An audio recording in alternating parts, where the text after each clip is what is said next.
En la mayoría de las economías es muy común que el gobierno utilice los impuestos para financiar proyectos como escuelas, carreteras o más seguridad.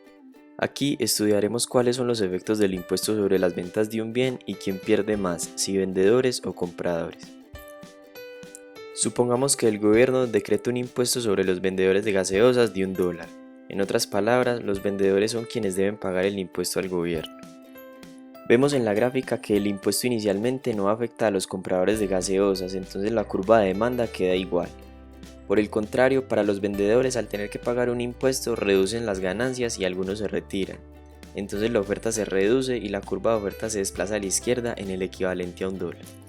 Ahora, en cualquier punto de la oferta, el precio de mercado debe ser $1 más alto, y el desplazamiento nos muestra que el nuevo precio de equilibrio, que antes era 3, ahora es 3.7, y la cantidad demandada de gaseosas se reduce a 45 por ser un precio más alto.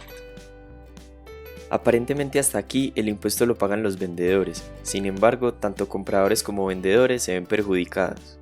Los compradores ahora pagan $0.7 más por gaseosa y los vendedores, aunque vendan la gaseosa a 3.7, de este precio tienen que dar al gobierno $1.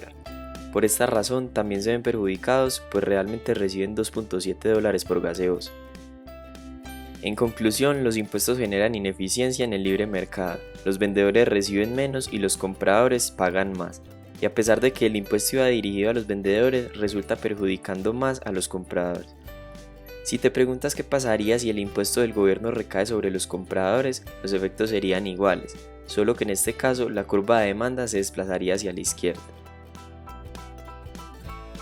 Espero que te haya gustado el video y no olvides suscribirte si quieres saber más de estos temas.